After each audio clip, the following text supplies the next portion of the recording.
Sebenarnya begini ceritanya. Ayah saya itu adalah seorang karyawan bank. Banknya Bank Indonesia gitu. Tapi beliau memang bukan pejabat penting, pejabat yang jabatan tinggi lah. Beliau hanya sebagai kasir, lalu sampai pensiun sebagai kepala kasir gitu ya. Nah ini background. Kemudian saya sendiri belajar di Fakultas Ekonomi Universitas Indonesia, ambil jurusan akuntansi. Nah pertama saya bekerja di perusahaan akuntansi, kemudian masuk ke PT Kalbe Farma sebagai awalnya sebagai asisten manajer untuk cost accounting. Kemudian pada tahun 87, 88 saya dipercayakan sebagai direktur keuangan di Kalbe Farma, juga menangani tentunya keuangan gitu. Tahun 89 saya ditawarkan masuk Salim Group menjadi direktur keuangan di Suzuki mobil. Kemudian pada tahun 90 itu kesempatan datang di mana saya ditawarkan untuk masuk di perbankan. Meskipun dari segi pangkat pada saat itu downgrade jadi wakil kepala divisi, karena saya pikir ya masuk akal lah, ini dari perusahaan yang besar menjadi yang sangat besar gitu ya. Jadi saya menerima kesempatan itu, dan saya juga berpikir memang papa saya itu kerja di bank ya, apa salahnya saya mencoba dengan harapan bisa mendapat jabatan yang lebih baik gitu.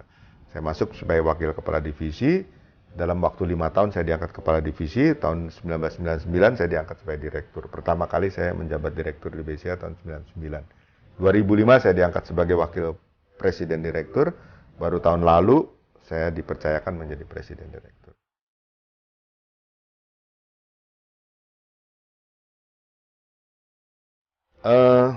Ya, artinya begini, dalam bisnis, dalam berorganisasi, itu tidak akan semuanya berjalan dengan lancar, saya kira ya. Pasti ada kendala, itu sih pernah kita alami ya. Tetapi pada dasarnya kalau kita percaya bahwa kita bisa menggalang suatu teamwork yang sound, yang kuat.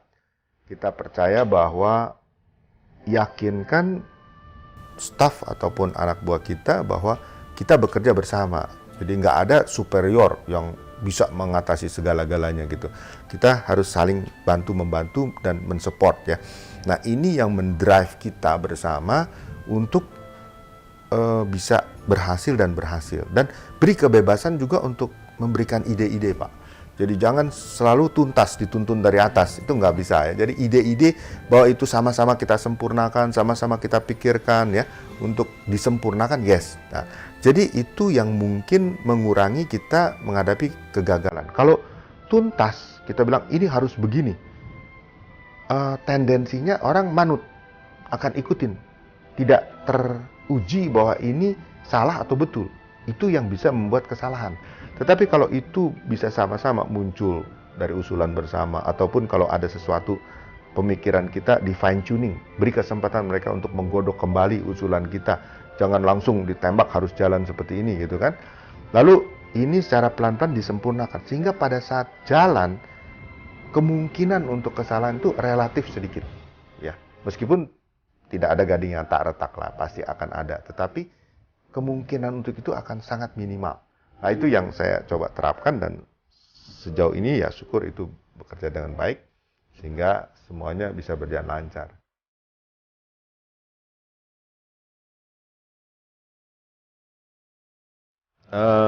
Kalau tokoh saya kira begini ya, saya coba melihat cukup banyak orang, dan memang saya nilai tidak ada satu dua yang bisa kita panut 100%. Karena saya sadar seperti diri saya pun banyak kelemahan gitu Pak ya.